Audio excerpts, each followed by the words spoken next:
Yes, good evening, dear viewers. Today is a special day as the show, the sports show, will be exclusively in English simply because of a special guest we have today.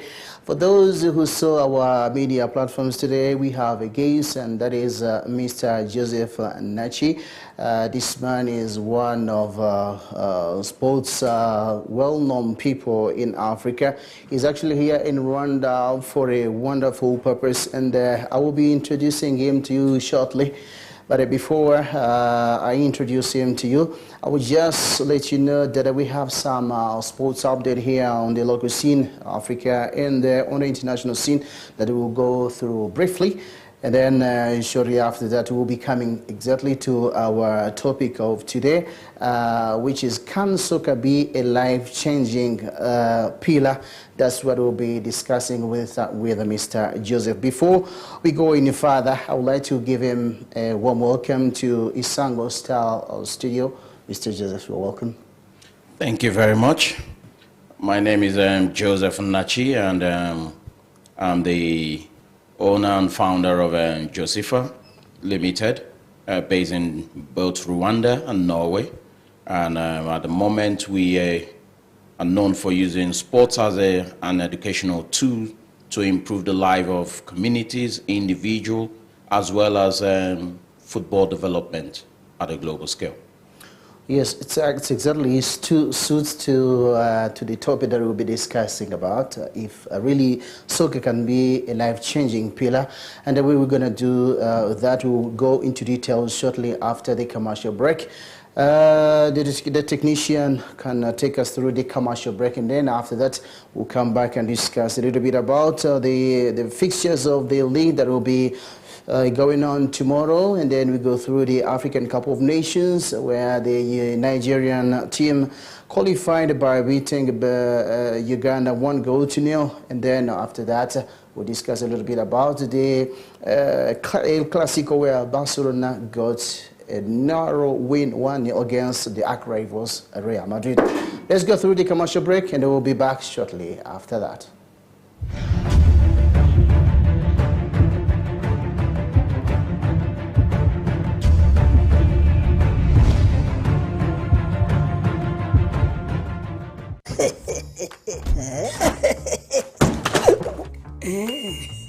Deni. Uyu munsi noneho ndishyura. Mukire yankunda. Tugukope. Ndishyura. Undi mukire wanjye nemera. Mukire wanjye wimena. Oya, uyu munsi nanjye nagafashe. Turaza kuvugana.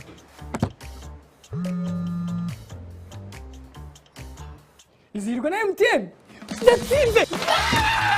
Bose banyiranye ngewe ndazira ikiko. Muri gahunda kuziza imyaka 25 baza serivisi abanyarwanda, MTN irimo gutanga impano zishyushye z'amafaranga agera kuri miliyoni 100 n'izindi impano nyinshi. Rushaka kugura amayinite, paki zo guhamagara ndetse na bando za internet, wongera amahirwe yo gutsinda. Kanda akanyenyeri 456 akanyenyeri 25 urwego, winjira muri izirwa na MTN ku buntu. MTN ni wo murongo wanjye w'itumanaho. Tunga smartphone, kugiciro nk'icy'umuneke. Tunga smartphone, kugiciro nk'icy'amata. Tunga smartphone, kugiciro nk'icy'ikigori. Tunga smartphone, yewe ni make. Erega ntibigoye gusirimuka. Cyo sirimuka. Iterambere na MTN ririruka. Hey manufacturer, have you been importing your labels? You don't have to anymore. Source Rwandan, support Rwandan, buy Rwandan. Aflink labels located at Gahanga Industrial Area. www.aflink.rw. Call 0788-301652. Canal Plus yongeye uburyohe muri televiziyo zanyu. Kurumva bitangiye kuryohara. ayiwe biratwika. Reba imikino ikomeye ya kimwe cy'umunani ya Ligue des Champions. Ntukikwe na filime z'uruhererekane nyarwanda kuri sheni nshya za QTV. Ryoherwa n'umukino w'amateka urebwa kurusha indi yose ya La Liga uzwi ku izina rya Clasico. Barcelona yakira Real Madrid. Kugeza tariki ya 31 Werurwe, decoder ya Canal Plus iri ku giciro cy'amafaranga 5,000 gusa. Ikindi kandi umukiriya ugura ifatabuguzi yarasanganywe cyangwa igisumbuyeho ahabwa iminsi 15 areba amasheni yose ya Canal Plus. Nyari kwigurira hakiri kare kuko iyi promotion ni promis twika. Yiga tuje ubwoko bw'inguzanyo bwagenewe gufasha ababyeyi bafite abana bari mu mashuri ay'incuke, abanza, ayisumbuye ndetse na kaminuza. Uko iyi nguzanyo iteye ireba amafaranga yose asabwa ku bigo by'amashuri, harimo amafaranga y'ishuri, ay'iniforme n'ay'ibikoresho. Iyi nguzanyo yagenewe abakiriya bose ba Copedu Pers. Uko yishyurwa buri kwezi mu gihe kitarenze umwaka. Ibisabwa: kuri umukiriya wa Copedu Pers, kuba uri umwizerwa, kuba nta nguzanyo ufite zitishyurwa neza aho ariho hose. Ibyiza by'iyi nguzanyo: iyi nguzanyo ifasha umwana kwiga atuje. Iyo Copedu Pers yemeye gutanga inguzanyo ihita yishyura ikigo kugira ngo amafaranga akoreshwe icyo yagenewe. Iyi nguzanyo ituma utongera kugira ikibazo cy'amafaranga y'ishuri utangira rimwe.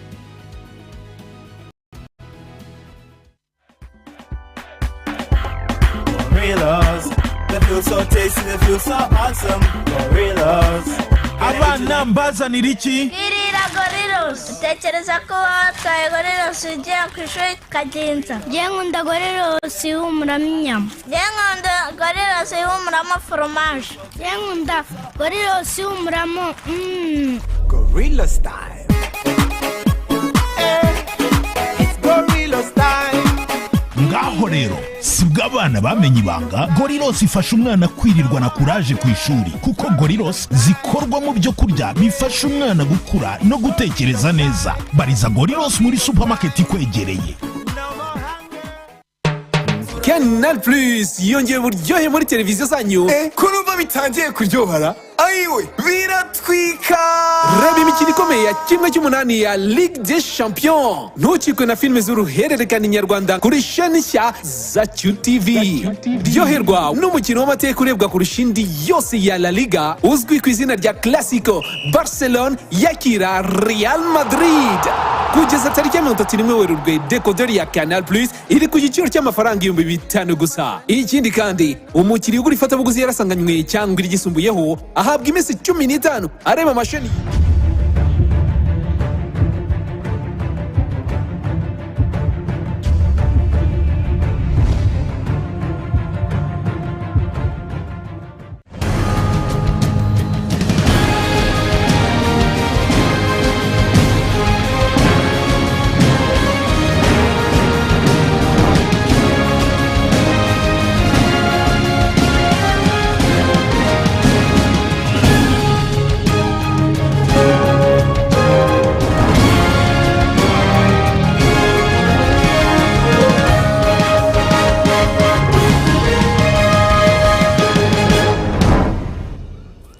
Yes, we are right back after the commercial break, and we will kick off with the league fixtures. But before we go to the league fixtures, today there was a game between Gorilla, which was taking on Marine, which is fighting actually the relegation battle.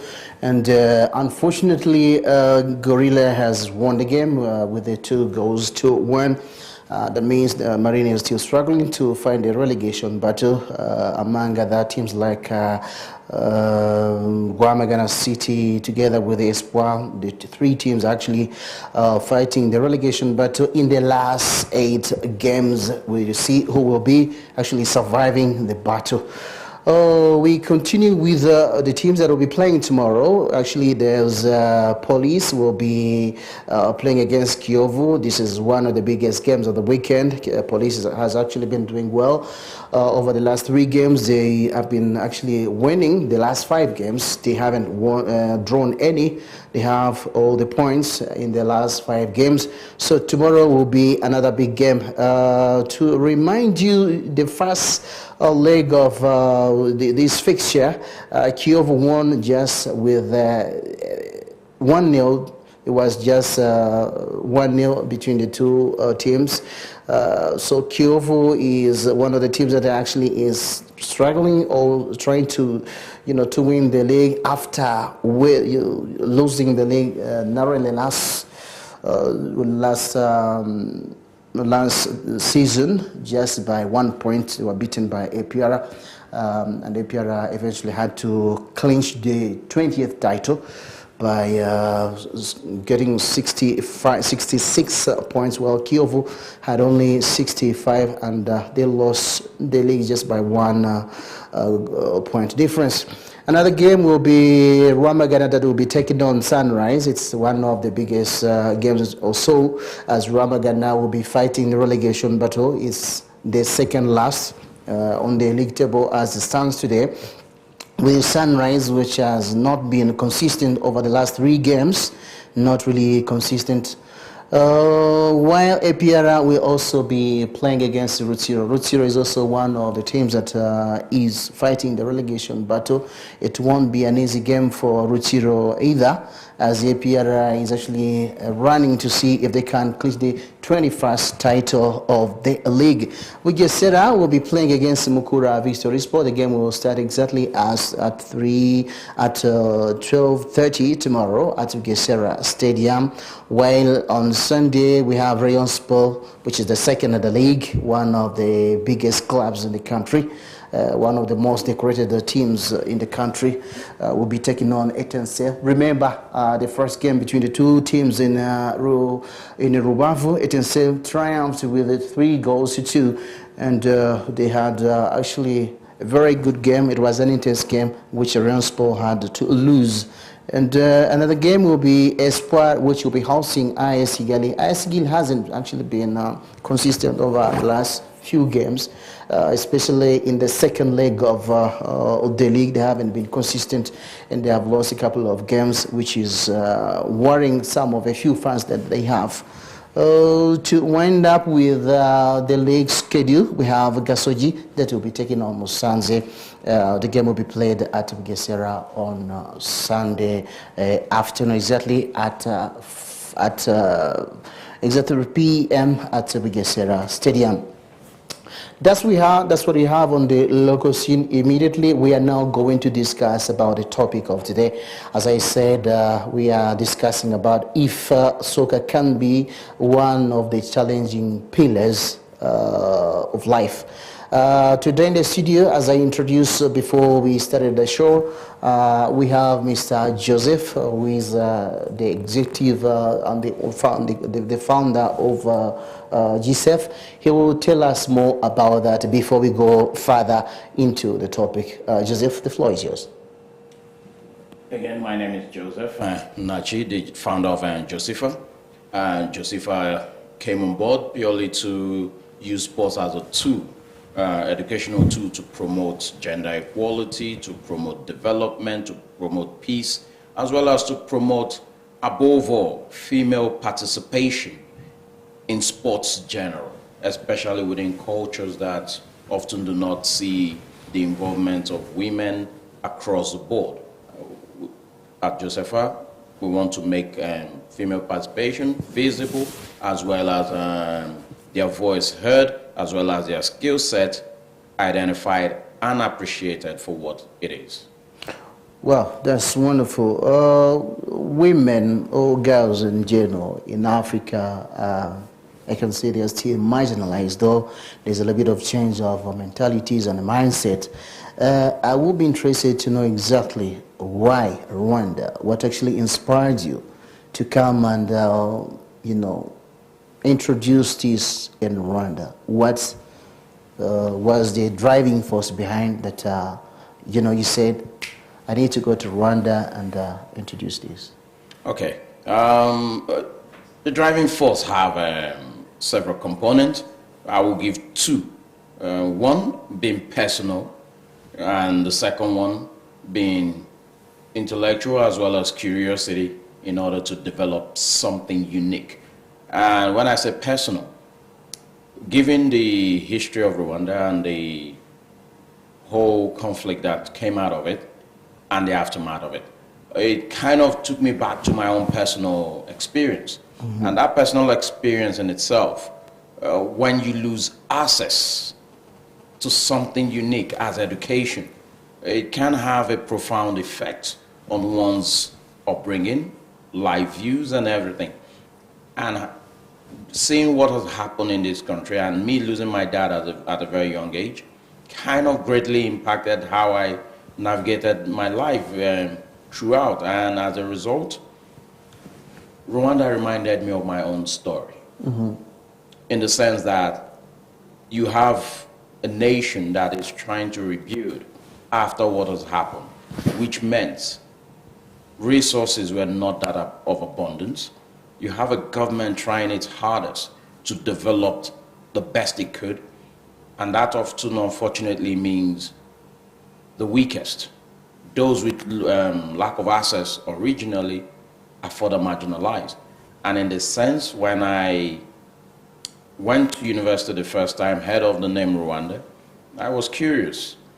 And then going to the Scandinavia in Norway, that name came up more and more and more. And of course, watching the Premier League, where you see the term, visit Rwanda with Arsenal and all that, it kind of made me say, you know what, I need to go there. Let me see what this country is all about, because the transformation, the change that has happened from the past to the present was very unique. And I have to give your president the greatest of credit here, because his enthusiasm, his passion for the continent of Africa and its development was something that rubbed off on me.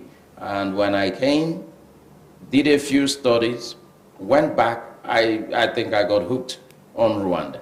And that was when, because I did some voluntary work as a coach in various places, especially Kayonza, Kenya, and a few other places, what I quickly realized was there were a lack of female coaches from the grassroots to the very top of it. There are some, but they are not visible. And as you know, representation matters in terms of anything you want to do. If maybe someone in the family wishes to be a doctor, but if they can't in their immediate environment see a doctor or someone that looks like them as a doctor, that aspiration is never there until you see someone who looks like you. Just like when Obama became president, I think most Africans kind of knew, you know what, one day my child or me, I could be a president in another continent. And that for me is something that inspired me to say, you know what, I need to empower more ladies to be visible. I need to empower the marginalized to be more visible. But the best way I felt doing so, just like in school, quality teachers produce quality students as well as quality attainment. So the best way we thought we could come in was start at the very grassroots side of coach education, to coach children in schools, in communities, to be able to bring children together, male, female, to play, just participate, enjoy what participation is all about. Not even about what skill levels, just participate, enjoy. That in itself creates access, opportunity, cultural exchange, ideas that oftentimes are denied women, girls, simply because of cultural, structural issues we have as a continent. And this is what Josepha is here to change. Yes. As you said, when you came for a few activities, that the first time you came, reaching on the Rwandan soil and going through those activities, what did you actually realize about the Rwandans, the culture, the environment, and all those sort of things? What did you realize that came into your mind that you say, now I'm going to work like this? Because I believe after reaching in Rwanda, having that experience of meeting a few Rwandans, knowing their culture, their behaviors, something must have come into your mind, the way you're going to deal with these people. Because as you said, Rwanda is a country that actually came from nothing. Let me say ashes after the 1994 genocide, where over 1 million people lost lives. So it was actually very hard, and that's why people come from other countries a little bit diligent they're going to work with the Rwandans. So after arriving in Rwanda, how did you actually plan to work with these people?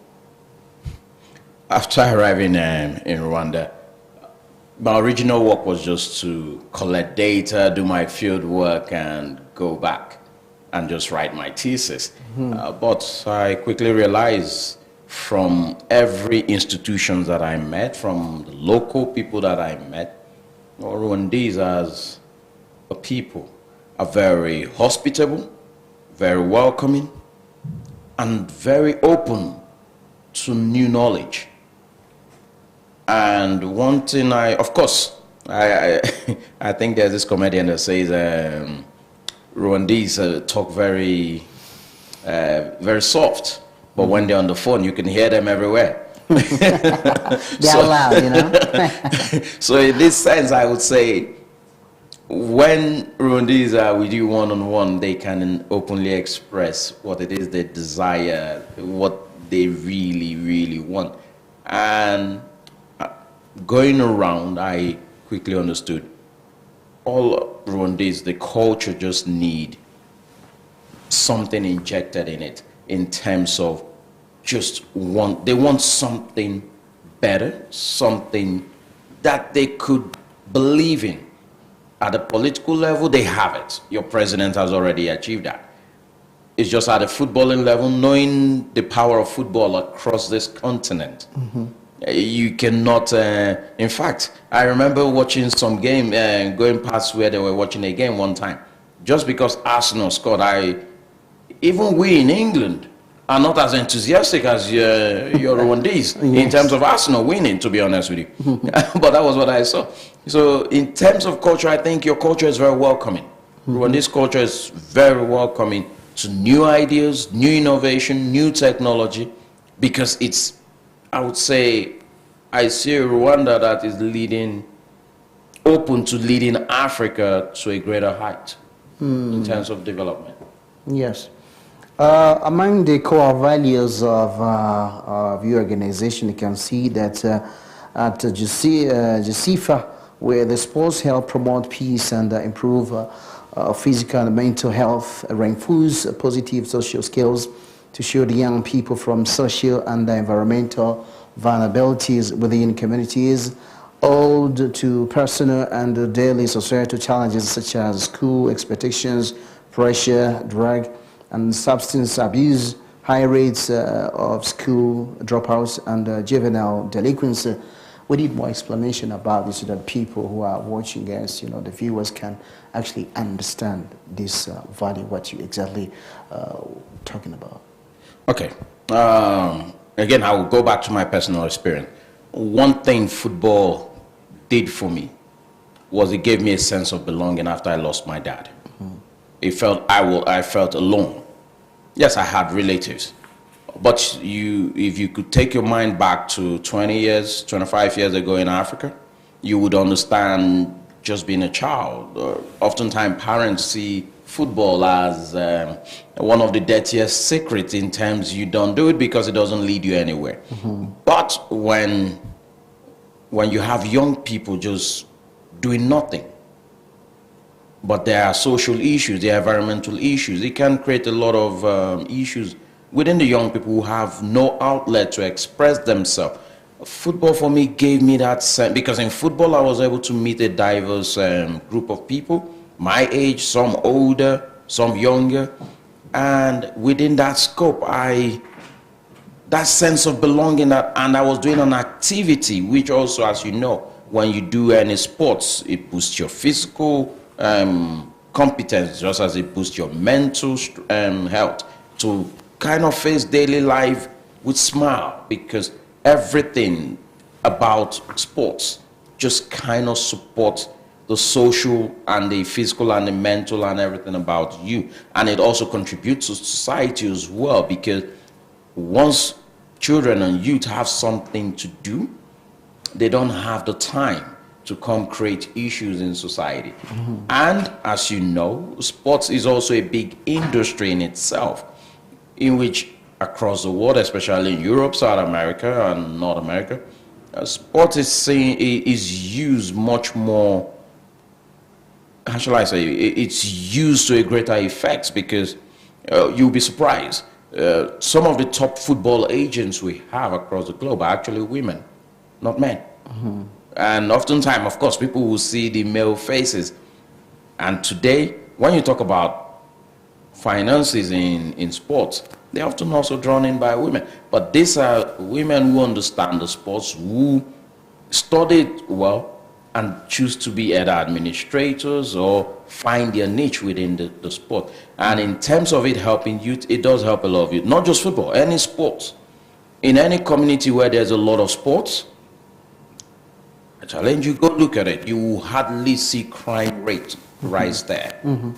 And this, for me, is also the benefit of football, because most of the people I grew up with as a child who didn't play football, some of them went into trouble. But me, despite my challenges with football, I actually took a different path. I'm sitting here with you today because football made that opportunity come true. I'm in Europe today. I have children today because football made that opportunity come true. I don't know what I would have been without football, to be honest with you. It gave me a chance to learn. It gave me a chance to develop.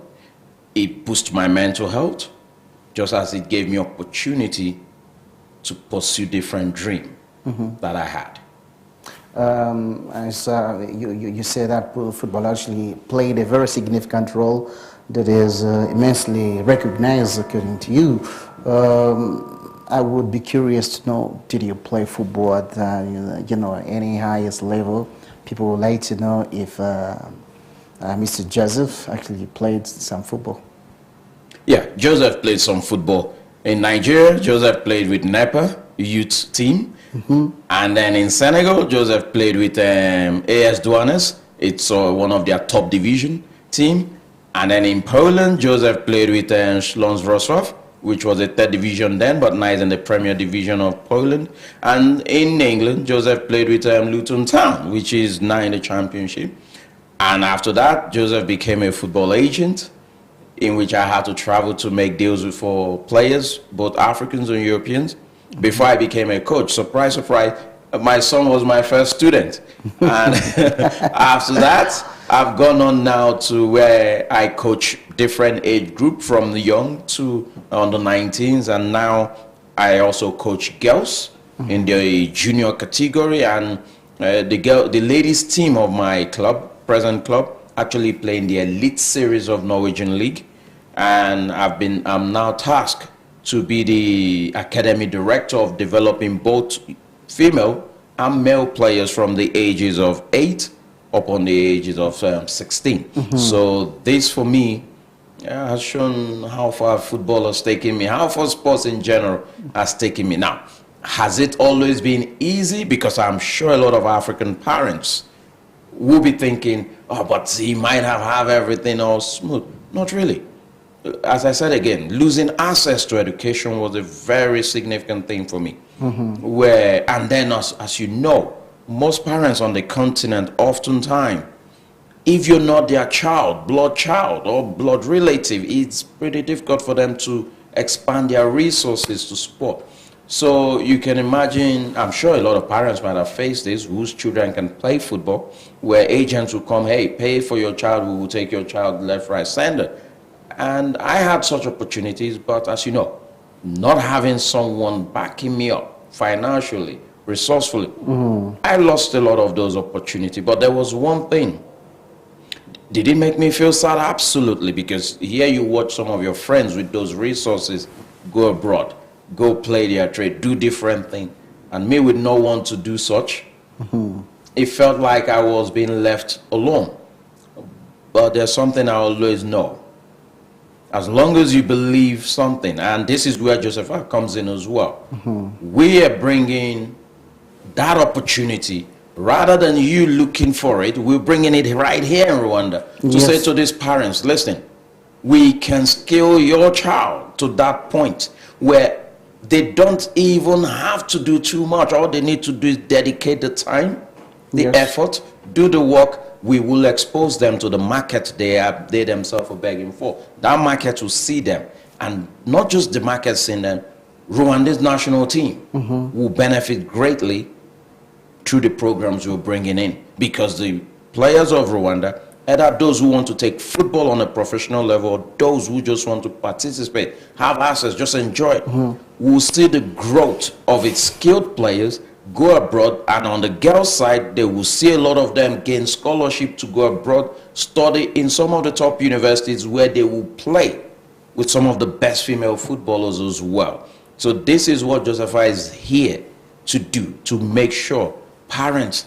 don't have to be thinking their child is not good enough or the opportunities will not come. The opportunities will come through Josepha.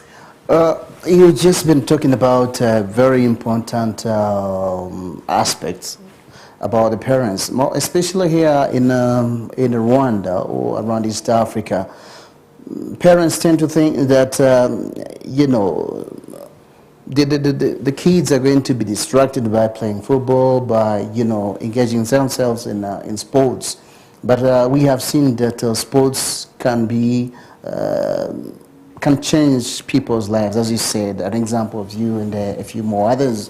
What would you tell the parents who have such mindsets to change, to see that, you know, sports is something that can change one's life? Because here in Rwanda, most of the parents still have that mindset, that belief that if a kid is going to play football, he's going to be engaged in that. He won't follow, you know, the studies. He won't be focused, especially on education, and they end up, you know, denying their kids the opportunity to develop their talents.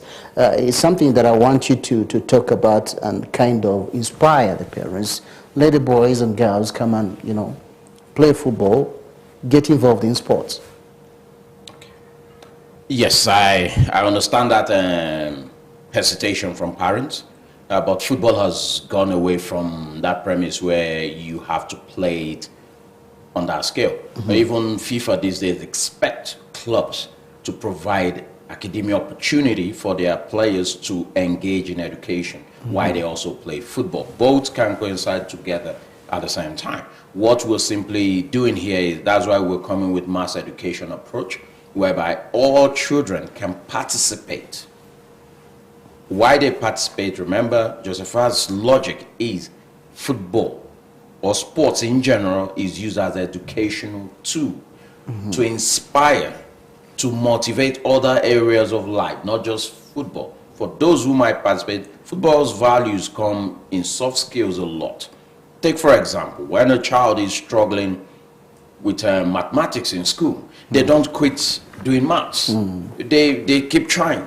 It's the same values we have in football, where you're learning a new skill, maybe how to dribble. For a child who have never played football before, we keep creating situations where they keep improving on it. It's just enough for a coach to say, hey, this same motivation you use in trying to improve this skill, the challenge for you is to go into your class. That subject which you're struggling with, would like to see you keep practicing it until you get better. It's the same logic. So we're just using football as a tool to encourage other areas of life so that this child, the girl or the boy, can improve, you knowing fully well it's just the same mentality, the same logic. The parents themselves will see the transformation within this child who plays football, because we will also be holding them accountable to make sure that why they play football, what they do in school, matters to us as well. How they represent themselves and our football processes matters to us. So this way they understand this cannot exist without the other. Both should exist at the same time. And that is why Josepha's approach to participation in football is inclusion. Inclusion not just of people, but inclusion of that which you're meant to do to become a responsible citizen in society is what we also promote. So, and in our own case, we will be carrying the parents along as well. It's not a case of this is your child, you shouldn't get involved, this is a club. No, as an institution, as an organization, we will carry the parents along, because the parents in this case will be our allies, just as we will be their allies to making sure they raise productive and integrity people for society. Your statement here says that is to enhance the lives of young people living in Kigali through coaching education and football school projects rooted in fun, education and ethical principles aimed at developing a coach or a player of social, technical, physical, mental and tactical individualized development regardless of skills levels. I need some light on this. Okay. When we say we develop the student, you know, like how shall I say? When you go to school, I think every subject have indicators in which you have to assess a lot of things, because it's often unfair to assess someone who can play football or not play football based on maybe they can dribble everybody, which is often the case in the past, but now the way football has developed has changed. Some players may be good at one skill set, but does not mean other skill set cannot be developed. So when we say they are going to be assessed on the mental, social, and everything, take for example, the mental one. You can never always assess a leader just purely based on their ups. Yes. You have to watch them in how they act on their downs. In my team, for example, we may put the captain of the team, of the elite team, and say, hey, we need you to go to the third team to play. Now, if you look at it from an egocentric point of view, it may look like that is demotion, that is downgrade. Yes. But if you look at it from a life lesson approach, you then understand what you're trying to observe here is how does this individual react to defeat, failure, or when they think time is not on their side? How do they react? How do they treat others around them? Those are life moments where you can teach someone something unique. So when we say we assess in these different areas, physical, others, some players, because sometimes young people don't think about what they do or how their own movement and reaction changes certain contexts. We use football to try to do that. In terms of peace, for example, when you bring two people together who don't know themselves, especially in football, if you don't set guidelines of fair play or even make them just make decisions, oftentimes they wouldn't know because they will operate as individuals. But when you create a scenario, put a contest there, put an agenda there, but you say, we want both voices to be heard and a decision made, you will suddenly see how it happens. So at this point, we assess all this physical everything because this way it's easier for a child, for a youth, to know what they are working on. Because when you say, okay, hey, on your physical side, you're here. We would like to see you challenge yourself on the mental side. How can you, and that means regardless of skill level. For example, if I have a player who is one of the finest runners of the ball, and they take fewer touches, but they may not be the best ball distributors or ball players who can pass the ball. The challenge for them could simply be, hey, we need you to be able to cross the ball from here to here at every turn. Now you create a challenge, which means, but at the same time, we need you to touch the ball less to do so. And now for a player who has to train with them, who may not be good at even touching the ball, it could be their challenge in that same scenario. Hey, we need to see you control the ball very nicely. That is your challenge. So in this contest, regardless of skill level, you create challenges, mastery opportunity, and fun. When I say fun, fun in terms of when you achieve that goal, you feel proud of yourself. And in that proudness, you are having fun. Can you take us through the main objectives of Josefa? The main objective of Josefa. The main objective of Josefa, number one, is to create opportunities for females to participate in sports generally, through sports education, as well as through football schools. Of course, if it doesn't exclude boys or male, it just means the focus is to increase the participation of female and women in sport.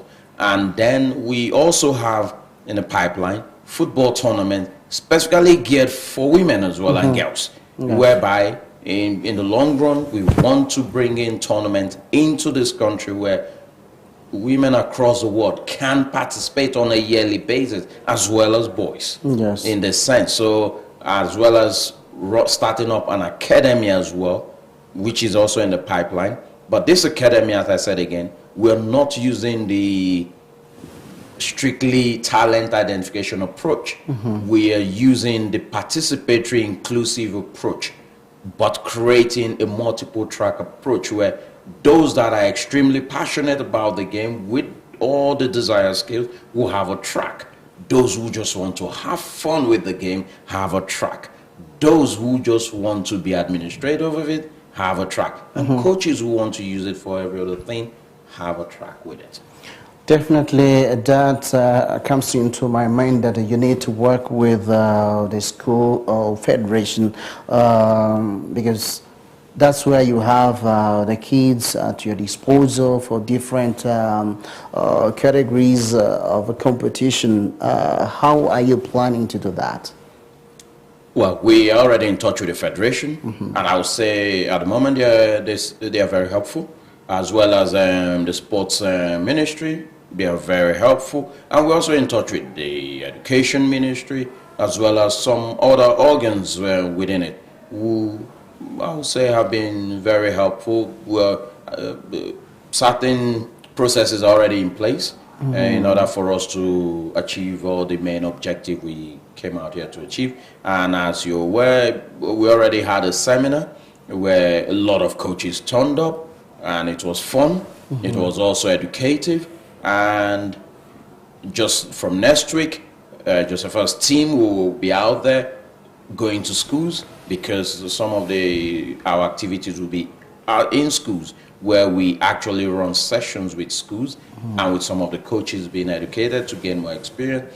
And at the same time, there will be the football school and the completion of the coaching course, because it's Josepha's intent to develop coaches at least the CAF C and B within the next 2-3 years at a large number, because we're operating on a mass education scale. So that there are a lot, because the more coaches and quality ones at that means grassroots football will benefit a lot from that. And once grassroots football can benefit, it can automatically benefit even those above it. Because right now, as not just Rwanda, most African countries suffer from the deficit of lack of grassroots coaches, because most coaches just aim towards the top first. But you can't build a house without a solid foundation. And that foundation starts from the very bottom of it, the grassroots. And that is what Josepha is here to build, the infrastructure. And we, through these institutions you mentioned, like the Football Federation, we are doing that. I want you again to come back on the topic, as we said, how soccer can be a life-changing pillar. Just highlight a few, because we've seen some of players making it to the highest level. For example, a player like Sadio Mane, he made it. Now he's helping even the community back home. He's actually been very successful. That shows that soccer can be a life-changing pillar. I want you to actually take us through that for the kids who are watching this show to understand that it is possible. If Sadio Mane made it, here a Rwandan boy can make it. Absolutely. The thing, how should I put it? The thing about football is for everyone. It has everything for everyone. It's a win-win situation for everyone. And when we talk about it's a life-changing experience for everyone, it is absolutely life-changing, depending on what that person wants to achieve with it. Just like whatever you put significant effort at, your chances of succeeding at it are bigger. And it's rather unfortunate that a It's only a few players who played organized football from the start. Because when we look at more European players and Latin American players, the only difference a lot of them seem to have with with African players is from a young age they start playing organized football. Yes. And this is what Josepha is bringing to give that life-changing moment to engage communities directly. Yes. Because life-changing doesn't always have to be because you go to the top and earn the money. Life-changing could be, you know what, the skills I gain from here, I can use it to open other doors of opportunity, of business, of entrepreneurship, of life lessons that people can benefit from. And for those who want to go to the very, very highest of the game, Josepha is here to work with them, build them to that point where they get the choice to decide. This is the matter of choice. Because oftentimes, without a choice, it feels like all hope is lost. While we give them the skills, we facilitate all those moments to the top international standard of it, where the player then get to decide, okay, I want to play here or here or here. But that chance they will get, as long as they're willing to do the work with us. They will be guided, they will be shown how it's done with their own input as well. And their community input, they surely have a chance. Rwanda is becoming a sports hub, and this has been very visible thanks to the efforts and immense significant contribution of His Excellency Paul Kagame. How do you take this? How do you view this as Rwanda becoming a sports hub? Brilliant. Because for me, Rwanda has great security, great culture, welcoming spirit, very hospitable, clean city, as you know. I mean, what is there not to like about it? Everything. People are very helpful on the street. Institutions are very open to investment. And I can tell you, with all these qualities, I don't think anyone would hesitate for Rwanda being the sports hub on the continent of Africa. And given the fact that it has some of the most modern facilities building in terms of stadia, in terms of hosting cycling tournament, I mean, Rwanda has all it takes to be admired for, to be given such right as the sports hub on the continent. Just in the next few days, Rwanda will be hosting the FIFA Congress. That's one of the big talking point. People actually don't understand. Hey, how does a country like Rwanda, a small country like Rwanda, which is not actually well known in sports, host a congress, the FIFA Congress, where the elections will be held? People, it doesn't actually click to the people's minds. For me, FIFA Congress, remember FIFA. So there's no surprise to you? No, I'm not surprised. FIFA is for the world. Yes. FIFA is not European. FIFA is not Latin America. FIFA is not anybody but for the globe, for the world. So on that basis, FIFA themselves had the mandate. They decided this is where they want to do their Congress. And I think Rwanda should be applauded and respected for that. You know, when we say David against Goliath, the fact that Rwanda was able to snatch this out of their hands, I respect Rwanda's beating approach and in persuading the football governing body to say, hey, we can do this here. And again, the society, the environment is ripe to host it. And to be honest, I actually look forward seeing a very great spectacle of Rwanda doing it. I mean, Rwanda did the Commonwealth hosting. Yes. If it was able to host heads of states. Yes. FIFA is just a small fish in the pond for it to host this Congress, I'm afraid.